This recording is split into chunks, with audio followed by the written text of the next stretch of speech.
Hello, everyone, and welcome back to the Keys to AWS Optimization. Today, we are diving into a customer story all about putting cost savings in action, which actually came from a FinOps X conference talk that Mandy did, and we'll make sure to share that link below. But we have a lot of exciting things to dive into today. But before we do, welcome, Mandy. Excited to have you. The first question I always have to ask, did you have a frugal week or a splurgy week this week?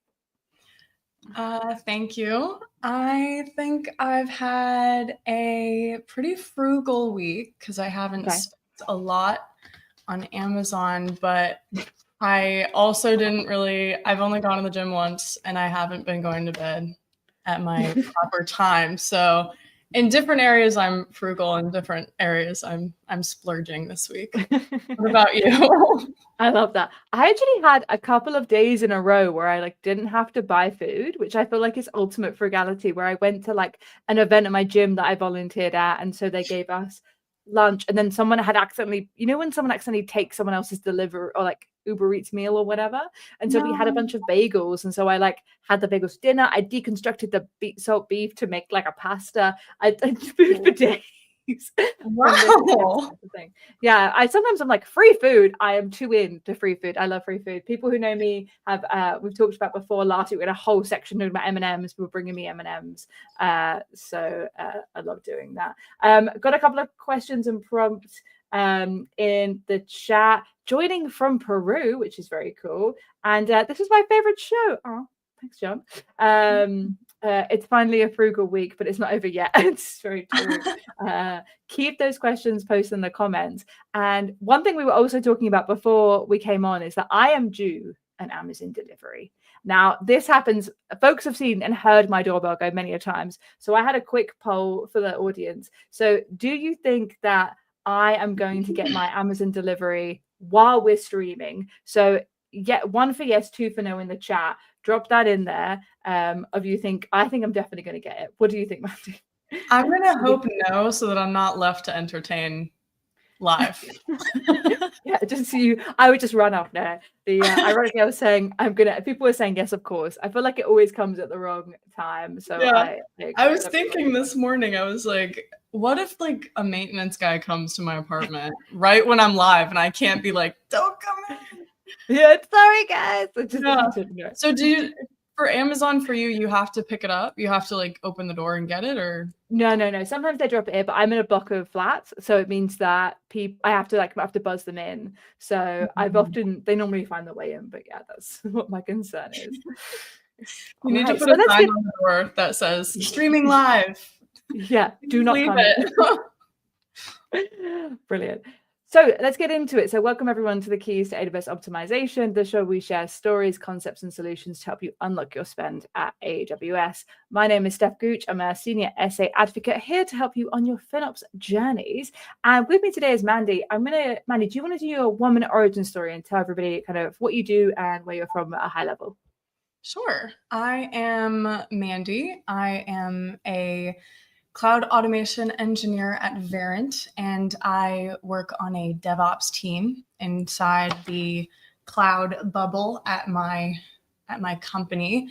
And I work mainly on CI/CD pipelines, on writing automation for other infrastructure people, whether that's networking or other things. So I'm mainly writing code all day, not streaming, not live.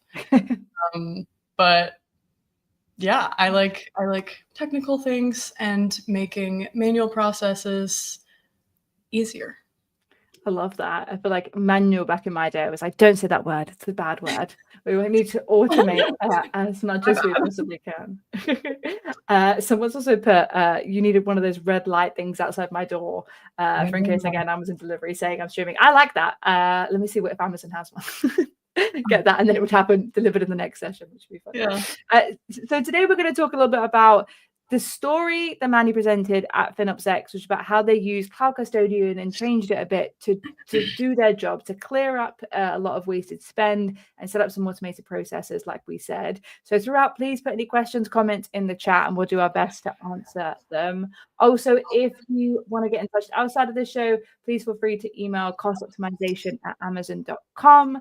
we'll make sure to get up to give you the information that we can. And to stay up to date with everything we're doing, check out the LinkedIn group below. And that is where all of our updates and information. So make sure you join there. But let's get into some of the content. So before we start, you kind of give us a little bit of background, but maybe we go, what does Verint do? Like, what's their role in the world? What does your organization do? Yeah, so we are a customer experience company now powered by AI, of course. And yes, so we're primarily with call centers, and this is like a realm of customer experience that everybody has, but like you don't really know that they have it as a customer.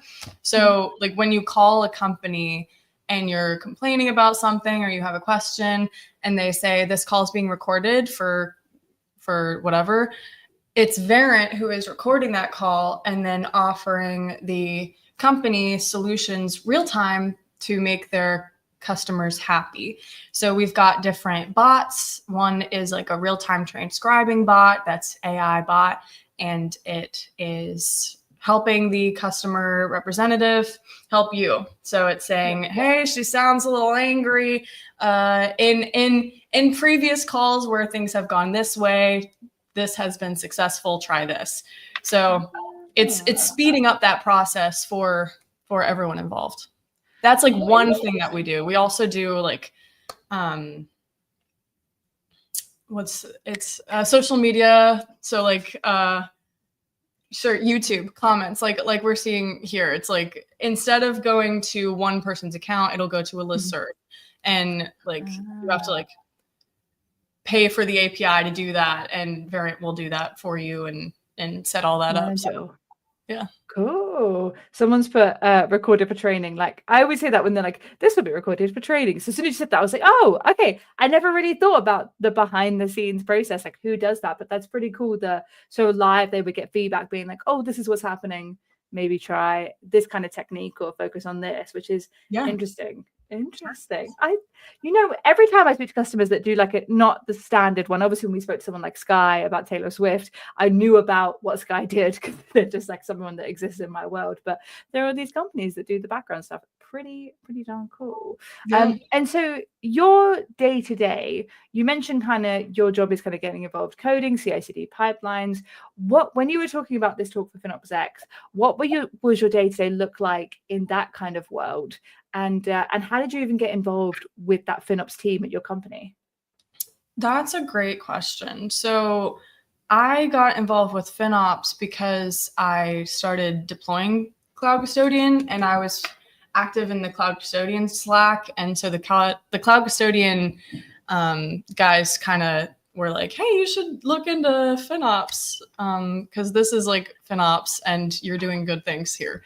So I joined the foundation, and that's where they found me. They've been pulling me out of my corner. I love it. It's funny because like I feel like, and I know we have a lot of awesome FinOps people who watch this show, and more and more over, like when I first started FinOps, there were no technical people really doing it. It was mainly finance people, and there were some like technical people, but it was more like it was kind of high level. And so now it's kind of rolled into this developer / FinOps practitioner role that exists, or people are getting more hands-on, which I love. I'm like, yes. And so I feel like it's no surprise for like, oh, you're doing something cool with technology, like bring that. Because I was having an interesting conversation with someone yesterday here, and about how I was explaining something that I built, and they were just like, I didn't even know you could do that. Like, I don't know what I don't know. And so if you are technical watching this show and you have people in FinOps, go chat to them, explain kind of what is the art of the possible. Because I think a lot of people miss that, who not because it's just because they've never built something like that. Why would they know? Like, I don't know I didn't know the phone thing existed until you told me. Like, why would I know that this kind of stuff exists? Which is very interesting. And so I was thinking of this morning too. When I went to FinOps X this year, I was like, man, I wrote this in 2022. Like, this isn't even relevant anymore. And everybody probably already has this deployed. Like, I don't know why I'm doing this. I don't know where I'm like speaking about this. And talking to people at the conference, it was really encouraging to see how every like company is at their different stage of FinOps, like crawl, walk, run. And there are still people who or companies that need this automation garbage collection that we have had, but everybody's at their different stage. So it is encouraging to be like, even though for me, this is old news, it's not for everyone. Like it's still going to continue to be relevant, which is cool. Because I feel like in tech, there's like, oh, this is new, and now this is the new thing, and now this is the new thing. Like, keep up with it all. But it's fascinating how in FinOps there will always be things you should be doing, and so it's not going to be like, okay, you don't have to garbage clean up anymore. You know, like you still do. Yeah. Yeah. It's just going to be we'll be garbage cleaning AI bots probably. Next thing. You just tell it to do it and it'll deploy exactly. it all. Yeah, exactly. Yeah. And we're going to go through what Custodian is and more about some of the infrastructure stuff in a little bit. But before we do, one thing because we are also on the training channel today, is I wanted to highlight when you started kind of looking at the stuff, you were still quite new to AWS stuff. Is that right?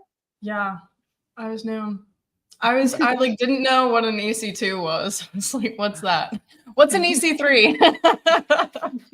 So I was learning the AWS at the same time as I was doing this cost savings project. So I did start to care about the cost of things, and I was studying for the developer associate certification. So I have that, and it expires in late December. So check out the videos on the TNC channel, which we have so many for you, Mandy, and for me. I still need to do my practitioner for AI, but check them out. There's so many cool videos on how to pass those exams, knowledge you need, but in a fun kind of conversational way. So recommend checking all those things out for sure. Yeah, it must have been a real kind of challenge to be like, oh, what is this thing, and then how much does it cost? People who are watching now, any advice you would give people who are like learning about the cloud, like looking back in that time? Oh, me? Yeah. I thought you were asking people. People who are asking me. People. Yeah. Also, chat. Let me know what's the chat. Let me know what you think. Any advice you would give out to people? But yeah, Andy, anything from you? Yeah, I would advise getting a cert, like the practitioner cert. Yes. Like I don't have the practitioner one. I just went ahead and did the developer one because it seemed the most relevant to what I wanted to be doing, which is developing. And it was really difficult. And I'm really grateful that AWS lets you like put it off and reschedule twice before you have to take it. Because I took both of those. Like I was like, okay, I'll take it in September. And then I was like, I'll take it in October. And then it was like, actually December. Like I don't know all those.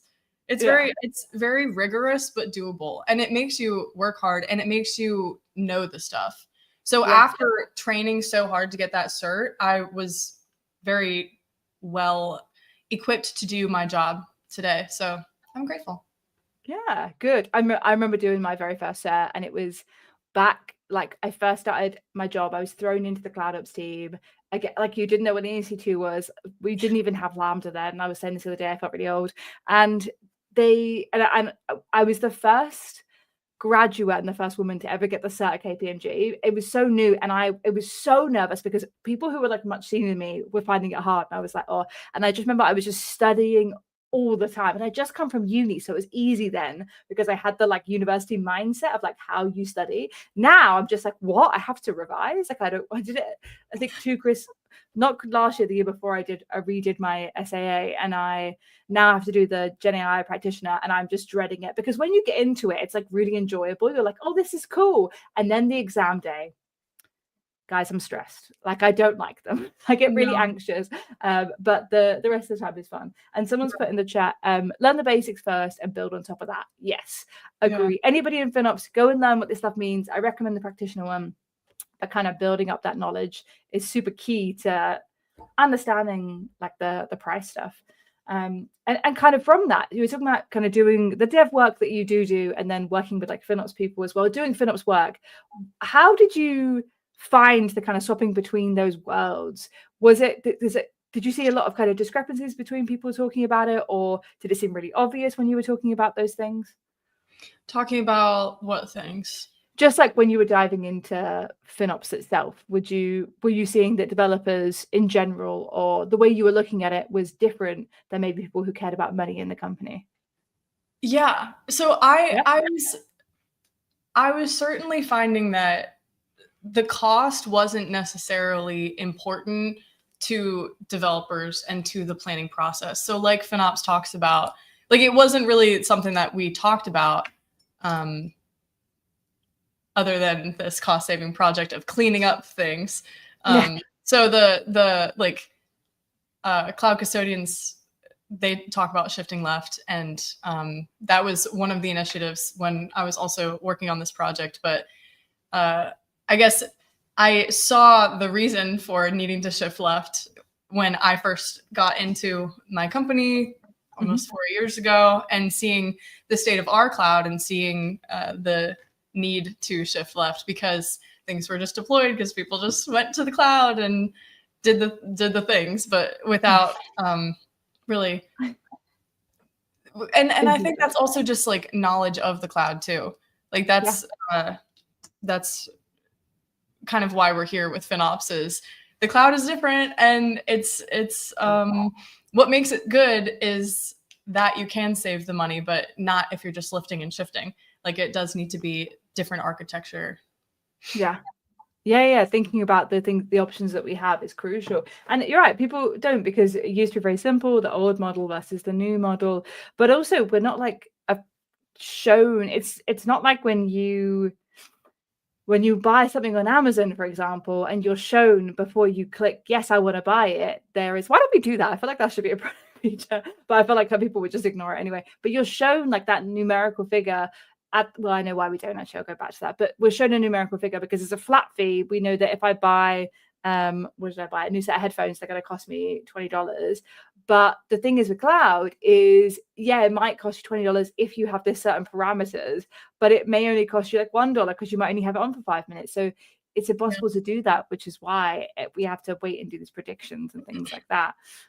Very different kind of mindset that you come into it. So moving into like some of the more solution stuff that we wanted to talk about, and I feel like I know the answer to this anyway, but you talked about shifting left and things like that. What was the decision from either like you or whoever kind of got you into this project that, we're going to invest in someone building some kind of automation and code for this versus someone going around and like chasing people to do it individually at different project levels? What caused that decision? I don't know what caused that decision, because that was made by someone way more important than me. But I think the VP that we had at the time had implemented Cloud Custodian at his old company. So he was like, all right, somebody's got to figure out Cloud Custodian. And somebody tapped on me. So it's like, okay, I'll figure it out. Yeah, I'll do it. I'll deal with it. Had you heard of Cloud Custodian before you had to kind of work at this project? No. Interesting. Good. That's a good prompt, actually. Let's ask the chat. Have you used Cloud Custodian? 1 for yes, 2 for no. I would be interested to see if people are kind of using it generally. I think I've only ever done like little play arounds, little demos of it. We didn't use it. I remember when it first came up in the industry and it seemed quite cool, but we never adopted it in my company. So most people haven't actually used Custodian, which is interesting. We can get the link shared in the chat. You also might be using it, you just don't know. Oh, maybe. What do you mean? I mean, because my company is so big, we're worldwide. There's thousands of people who work here, and at least one of the things that I'll talk about later was I had deployed this Cloud Custodian whole setup for all of the accounts, but then somebody else had also deployed Cloud Custodian for their one account, and I didn't know that, because how am I supposed to know what everyone is doing? So, and they didn't know that I had already deployed it. So your company could be using it somewhere. And interesting. Yeah, go and ask people, chat. Like, people, if you're thinking like this sounds cool, go and have a look. Go and see if anyone's using it, because you're right. It's probably true. People are using other elements of it. But do you want to give actually a high level explanation of what it is? Actually, we keep mentioning Cloud Custodian, but we haven't really explained it. Go for it. Yeah, let's talk about it. So Cloud Custodian is an open source project that is policy based, and it runs, you can run it locally, you can run it on an instance, and you can run it serverless with Lambda. I have it deployed serverless with Lambda, and it is similar to a lot of FinOps cost saving things that you will see, which I didn't know. I thought this was like the only thing that did this. And lately I've seen a lot of things where I'm like, that looks like Custodian, that looks like Custodian. And I think a lot of them are built on Custodian. So it's YAML policies, and you're basically saying for a resource, filter all the resources. And if the resource matches a filter, then do this action on the resource. So some examples for resources that are being modified with Cloud Custodian is like garbage collection or rubbish cleanup. Like stuff That's what chat, but I was writing notes for our meeting and sent it over to Mandy, and then I just looked it back and I was like, oh, did she use the word rubbish or did I? Another classic, as you have seen many times probably on this show with my American guests and co-hosts, how there is that difference between my English writing and my guests. So yeah, garbage cleanup, my apologies. Rubbish cleanup. Yeah. So some rubbish would be unused resources. Stopped EC2s that are stopped for like 30 days. And that's like learning, and then you forget, you spend something up, you forget, that's expensive. EBS volumes that aren't deleted on termination of an instance. Amazon machine images that aren't used or aren't being used anymore. Those are some examples. With the compute ones are the most expensive.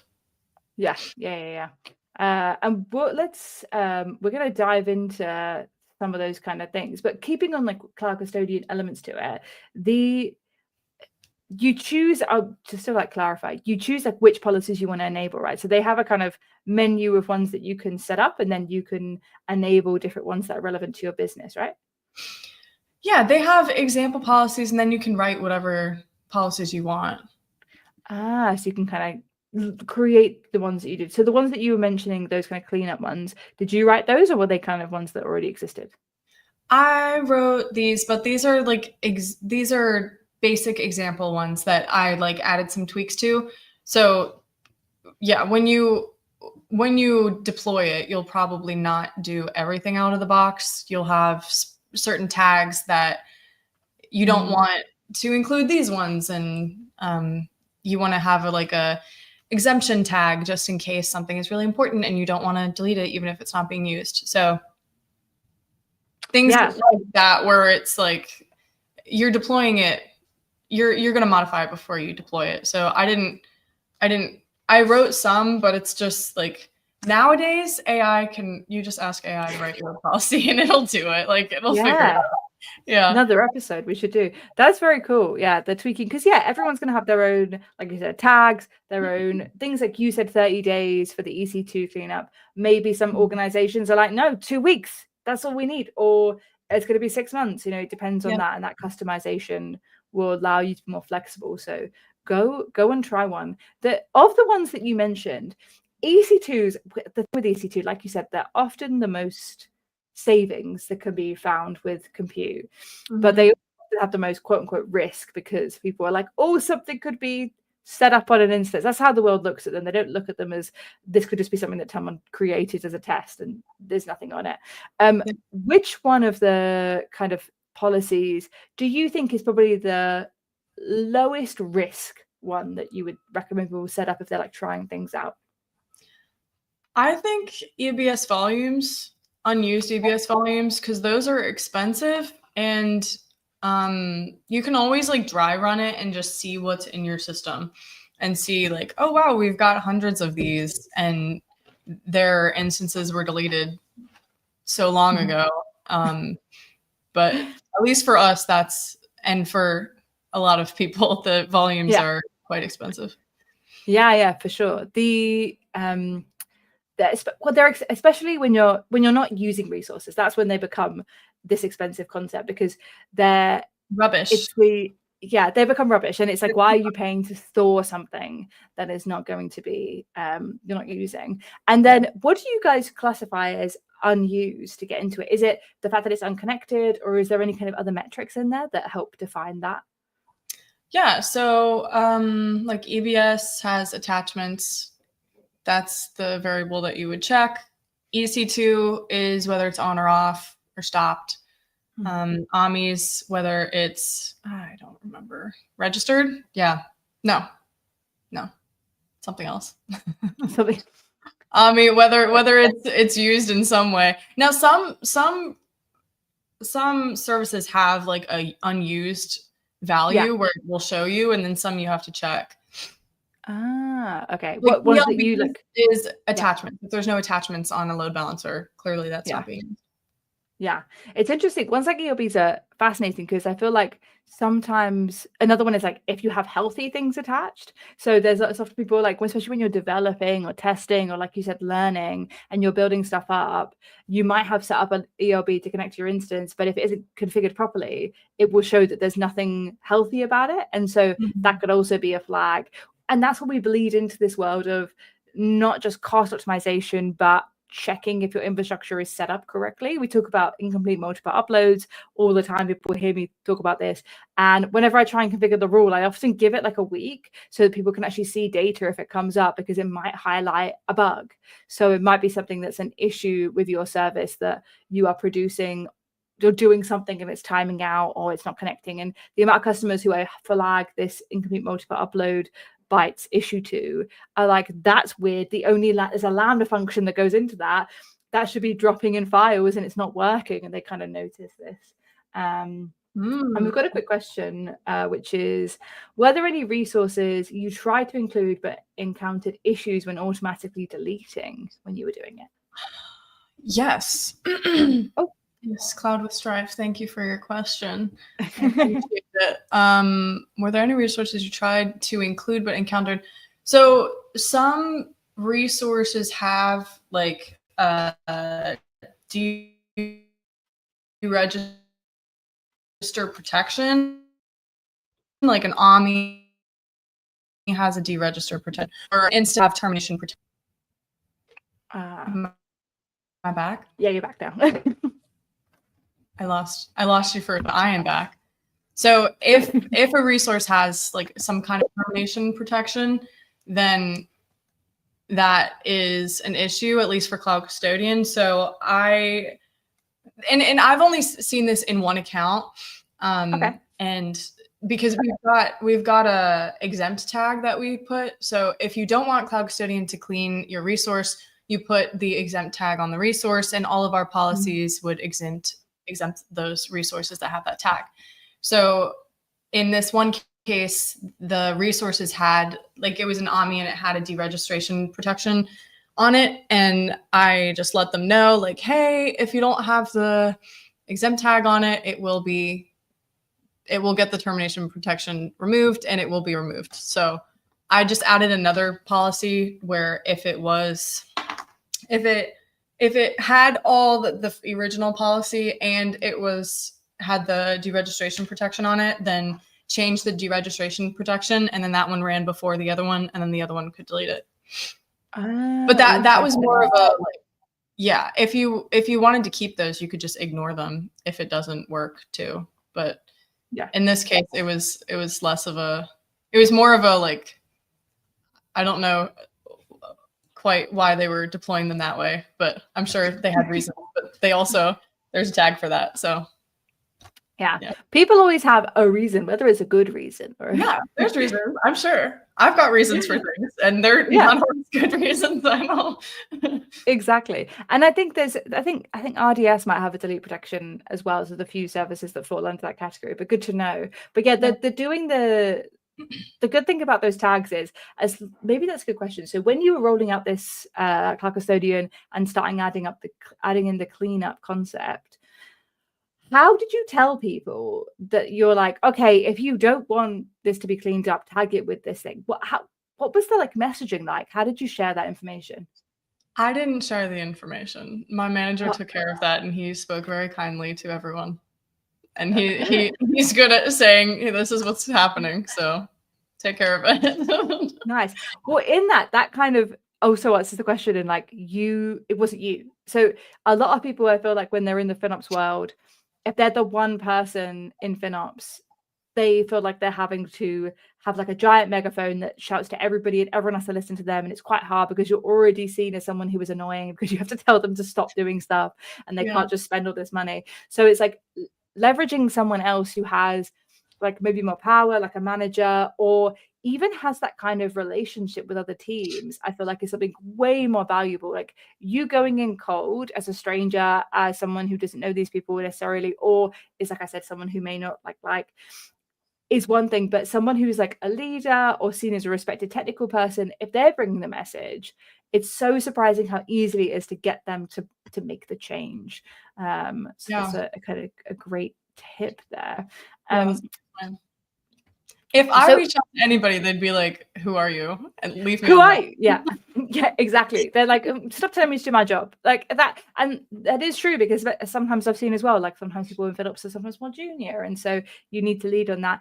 One thing I would say, as well as doing that, is to facilitate whoever you get to do the like announcing and sharing, make sure there's good documentation, make sure there's good resources, because part of the challenge is people are like, wait, what am I doing? And then they're kind of like, oh, I vaguely remember hearing about a tag, but I don't know what the tag was. So it gets quite confusing. So having good documentation, having good wikis or compliments pages or whatever you're using, kind of make sure that.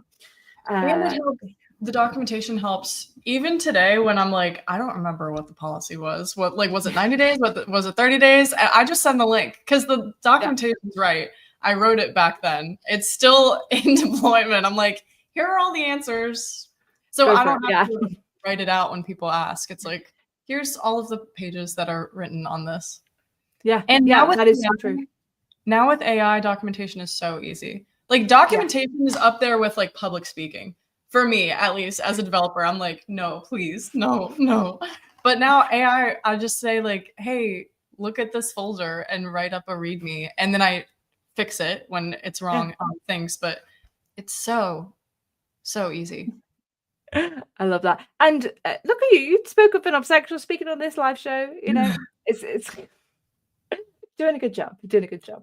But let's bring it back to something that you know and love, which is more of the coding side. So we spoke about how you took the original Cloud Custodian, but you kind of tweaked the deployment so it would work better for you guys. Do you want to kind of elaborate on what that was?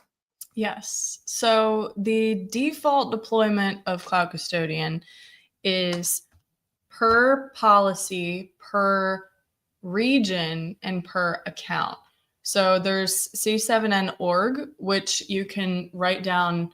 You can list off a bunch of AWS accounts.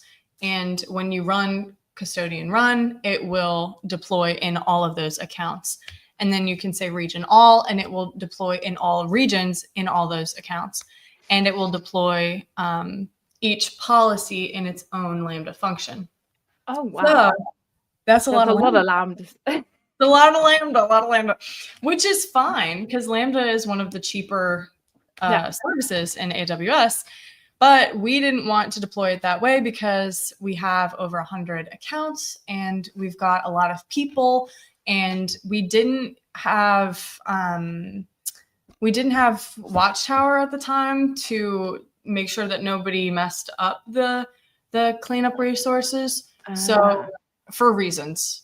So my manager was like, hey, we don't want that. Figure out a way to do it so that all of the cleanup policies and Lambda functions were in our management account so that other people couldn't mess them up.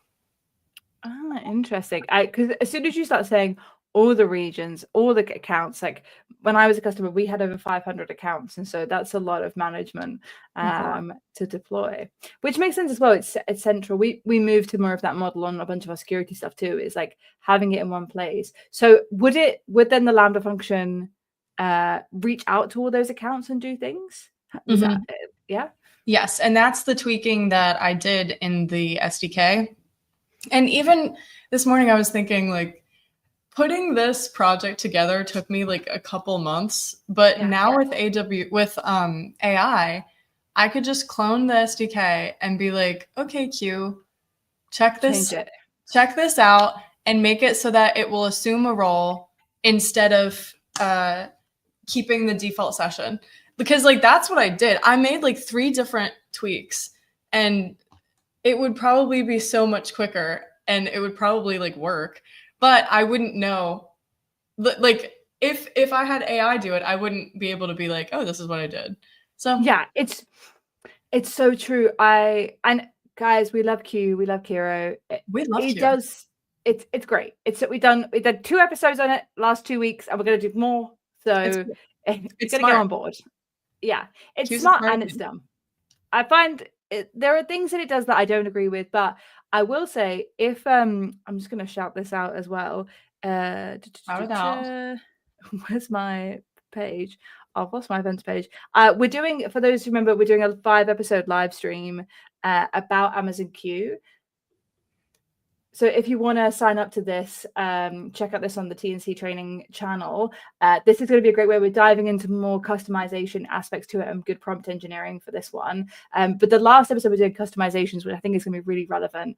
So make sure you sign up to that. And next week, we're also doing on this show a episode on Cube optimizing hopefully with someone who helped develop the actual customization techniques in Q to bring them up. And just while I'm here, don't forget, join the customer acceleration team.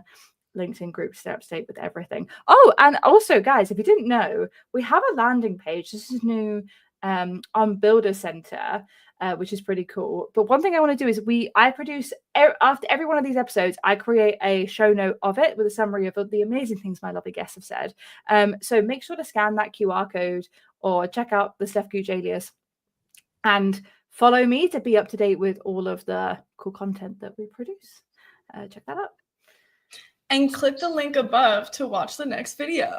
We're not done yet, man. I didn't even know you could do that. I need to figure out how to do that on the Keys channel, because I didn't know how to do that. The linking. I don't know if you can do that on Twitch. You can. It's a thing. I saw a YouTube video about, ironically, a YouTube video about a YouTube thing about how to do it. And I was like, oh, I didn't realize. So I need to work out how to do that. But yeah, chat. Any more questions in the chat, please let us know. So coming back to this kind of the deployment change, was there any, because obviously you've gone from this like decentralized to centralized model, did you have any kind of trade-offs to balance? Because obviously it's benefited you that it's one place, it's in the account that you control, you don't have to worry about people tweaking it. Were there any kind of negative impacts from, not necessarily negative, but like pushbacks for why not doing it with all those different Lambda functions? Like, what's the benefit of doing it that way? I think one pushback, at least it wasn't really a pushback because it was just kind of like, here's how it's going to be. But the visualizing it for everyone, since it's in our account and I'm getting the notifications, I'm getting the logs in one account. Yeah. Not everyone can see what's going on. So I did make a dashboard for like an observability dashboard that I forwarded the CloudWatch logs to, so that people can go there and see what's being cleaned in their account.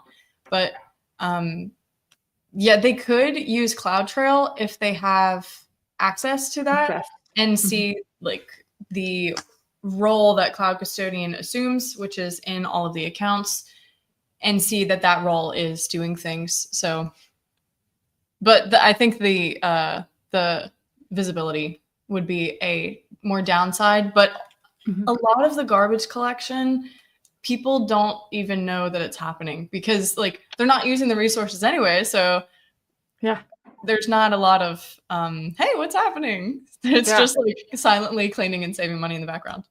Yeah. Have you noticed that since deploying it, that people have gotten either more active at deleting stuff since it's deployed, or have they gotten lazier? Not lazier, but like, have you noticed any kind of change in the amount of things that have been needed to be cleaned up since you deployed it? No, I haven't really noticed. I also haven't, I mean, the dashboard looks nice. I guess that would be like per account. But but total, the numbers are pretty much the same. Well, initially there's a big cleanup, right? And then, at least for us, we were in the top customer service bracket for AWS. We were one of the top paying customers. And then we were bumped down to a lesser paying customer service bracket because we did all of these cost savings initiatives. So initially we had a whole lot of garbage to clean up. And now we've got way less spend, which is a good thing. Good. But yeah. Since then, it's been pretty consistent. I'm guessing. I don't see a lot of the numbers, but at least my dashboard still looks good. Yeah. It'd be funny to see if people got like, because if you share the dashboard and people's accounts get kind of highlighted and you're like, oh, mine was like really bad. I wonder if I should be more active in kind of clearing things up, or if people were like, oh, I know that it will get taken care of eventually. I wonder what the kind of the mindset is between the two, which is quite funny. Awesome. That's very, very cool. The question as well with the guardrails, is there any that you have like outside of the cleanup ones that you would love to like highlight that you guys use a lot of or used a lot of? Sure. So when I was first learning FinOps, like a couple years after deploying these cost savings things, I heard about guardrails and I was like, oh, so there's garbage collection and there's guardrail things. Like, what are guardrails? Like, that sounds so next level, than these garbage collection policies. And I learned that guardrails are actually, I already had them, which they are modifying existing resources to conform to the configuration that you want them to be. So like a GP2 to GP3, that's a guardrail. So if there's GP2 volume, we want to redeploy that as a GP3 volume or modify it. And so anything that's not like deleting or stopping or deregistering is, if it's modifying, it's a guardrail. Oh, interesting. Like a kind of caveat between. You totally knew that. You're a FinOps person. Yeah. She caught me. Yeah. But at least for me, it was like, oh, cool. All the things that you kind of pick up through time, which is interesting. So we mentioned the kind of the delete prevention concept. Was there anything else that you guys tried to implement and then it didn't work, or that you kind of pulled back on? Like, were any of the delete things that you tried to set up for and then you were like, we don't feel comfortable doing that? Or were you quite like rigorous across the board? We were pretty conservative at first and then just kind of like kicked it off. But one thing that I talked about in my FinOps X talk was my first time at FinOps X when I was in a Chalk Talk. And the Chalk Talks were when a bunch of like, I guess, FinOps practitioners just get into circles and talk and share hacks that are beyond the obvious cost savings things. And there were a lot of really smart people in my group. And one guy was like, yeah, I just changed all my instances in the dev account from, I just changed them all to T2 micro, which is like free tier, or yeah, the smallest one. And I was like, man, what a great idea. And he was like, and no one even knew. And I was like, that's a great idea. So I came back from FinOps X and I told my manager, he was like, okay, just let me know when you try it. I was like, okay. And so I pushed it on like a Friday afternoon, of course, and logged off for this one dev account. And then Monday, it was like Monday afternoon when they started yelling, but it did not work out because I would change like a R6i, like memory intensive instance to like general purpose free tier. Yeah, so that wasn't Cloud Custodian related. That was more of just like that was more of just trying to optimize and save cost, but it didn't work, at least for my dev environment. So the lesson there was, just because a smart person's like, I did this and it worked perfect, it doesn't necessarily mean that it will work for your environment. So you got to test it out and check utilization and everything before. It's so funny. It's a good point though. Like, one thing that we do suggest is go with like the smallest box first. Yeah. Like, I think people's defaults are they always go for like something. They're like, oh, I just use like medium or large just in case, you know. And so it's quite funny to have people who are just like, let's start small, and then you actively have to choose to go bigger. And I feel like that's something that's lost on people. They're like, I just don't have to deal with it, so I'm just going to make it work now, rather than get an error later, when in reality they probably don't need it, especially in those non-production accounts that we have so many kind of things for to check out. But coming up to near the end of the show, and so I would love to know kind of, what are you diving into now? Like, what are some things, I know you're not necessarily working with the FinOps world, but what are some things that kind of, or even what are some lessons you've taken from that you're applying to new stuff, and what's the new stuff that you're looking into? So one project that I am currently heading up or working on developing is a like orchestrators that are, so there's infrastructure as code, and then there's like orchestrators, at least in my understanding, my limited understanding of developing. So for us, we have infrastructure as code for most of our things, but some resources are better as orchestrator that is calling the AWS CLI. So it's checking config files that have what we want all the resource configuration to be. And then it's checking the resources to say, is this matching the config? If not, make the config the source of truth. And if so, ignore. And if a config is there, but the resource isn't there, so it got deleted, remake it. If a resource is there, but the config isn't there, then delete the resource, because the config is the source of truth and it needs to be in the config. So that's been a kind of centralizing and singularity kind of project for us, at least with like breaking down silos and doing everything in the same way as a company, because we're so big. We've got people deploying things in different ways, and for cost reasons and security reasons, it's better to do them all in the same way. Nice. I love that kind of the mapping and getting confused on these different elements. It's very funny. Nice. Do you have any kind of, like I said, we're doing training stuff, so I mean, you've moved into these different like categories of working with different people and like picking up skills in these different areas and learning new services.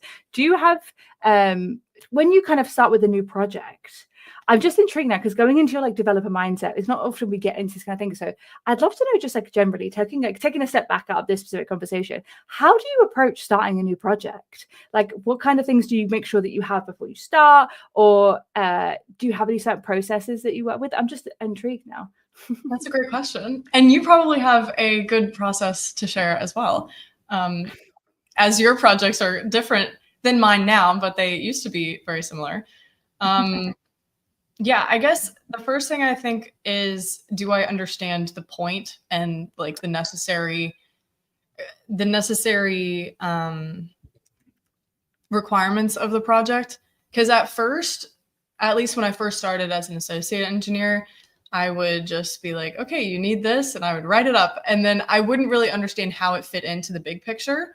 And it took me a while to be like, okay, but like, not to be annoying, but like, why, what does this have to do with anything? Just so that I can understand the business impact of my work. And then also, because if this needs to run faster, then maybe it should be in a different language, or maybe it should be deployed as a container instead of a shell script running on a delegate. So at least in our CI/CD setup, it's it's that way. But first I try to understand all of the things involved, and then I'll try to break it up into smaller pieces. So think of, what do I want working first? And then I'll see others as like features. And this is interesting because we did a hackathon with Amazon Q a couple weeks ago. Oh, that's so cool. Yeah, it was really cool because I learned that when you're working with AI, you need to have it like write out a development plan for itself and save that to a document. So then if you have to go away, you still have the document, and then you can say, all right, follow this document and write it. Oh my God, that's so clever. I didn't even think, because that does happen where you're like, I'm actually midway through getting it to do something for me now. Yeah. And I was like, oh, I need to finish it today because otherwise I don't want it to, I'm not going to forget, but like you'll have to re-pick up where you were, which is very interesting.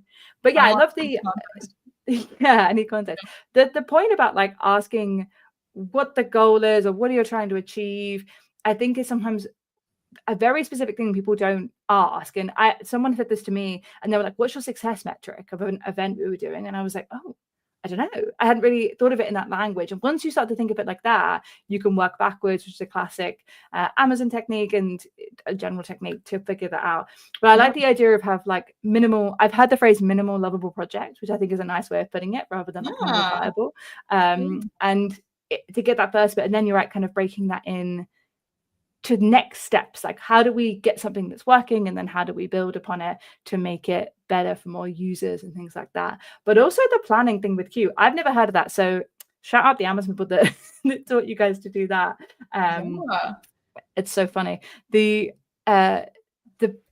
planning of it, because I think as well, like you were mentioned earlier at the like almost the start of the episode when we talked about you could just get Amazon Q or whatever AI to do something for you is very true, but you can get lost, right? It can just suddenly be like, wait, what does it get to?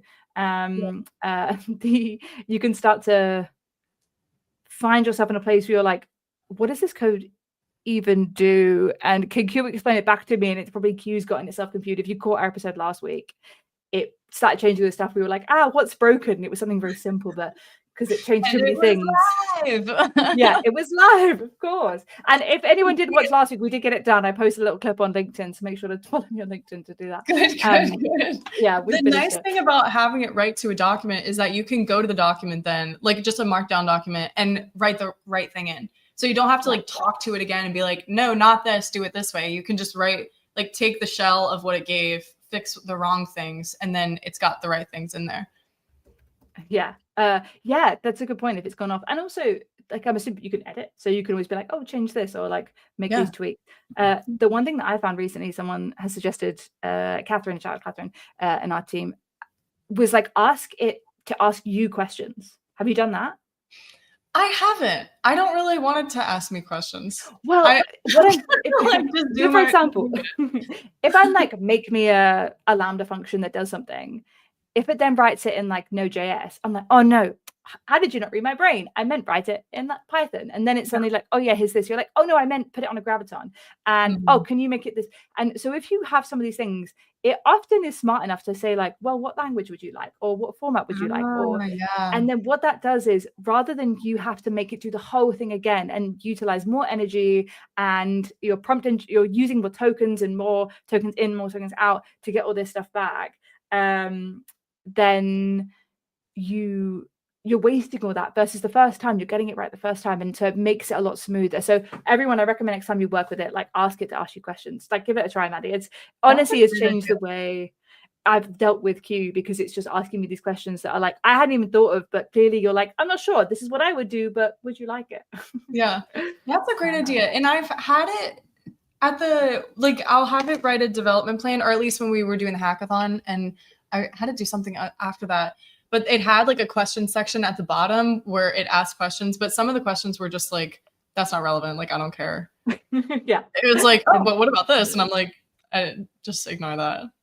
So it's certainly like a junior developer vibe, but back to the business objective of my projects. I have at least once like my manager asked me to do something. I worked on 2 days, like getting it perfect. And then I showed it to him and he's like, this is not what I meant. Oh, right. So even just like humbly being like, let me make sure I'm doing exactly what you want me to be doing. That's a good start for projects. Yeah, that is. It's a great start. Right, we're coming up to the end. I think we're going to get a Richard summary, but before we do, just a quick reminder on this, please subscribe. We'll be doing some more episode on the TNC channel about Builder Center and getting involved in that. So make sure to follow on that. Check out the Customer Acceleration channel to learn about what stuff we're putting out, and make sure to join in on the Dev Power Hour for more stuff queue if you've enjoyed the kind of tail end of this conversation. As you know, we do a Richard summary. Richard is not AI, even though sometimes people think it is. He is. And he does a summary of every episode. So you can scroll on to the end if you want to see what we cover. So let's bring this up. So Cloud Custodian is open source governance tool. Manual equals bad. Automated equals good. I think it's meant to be burnt, like very, very bad, very funny. Look for low risk unused resources like EBS volumes when you're starting out, and tag resources for those exemptions. So utilize those tag functions to kind of send our information data. Maddie, thank you so much for joining us, taking us on this deep dive and telling us all about Custodian and what you did. We'll make sure that your LinkedIn is posted in the comments and stuff below, but thank you so much. And that is all. Next week, we're going to be doing more of a deep dive on Q with optimization. So again, if you're enjoying all the Q content, we want to get everyone upskilled as much as possible. So join in next week for that. And we will see you all next week. Bye, everyone.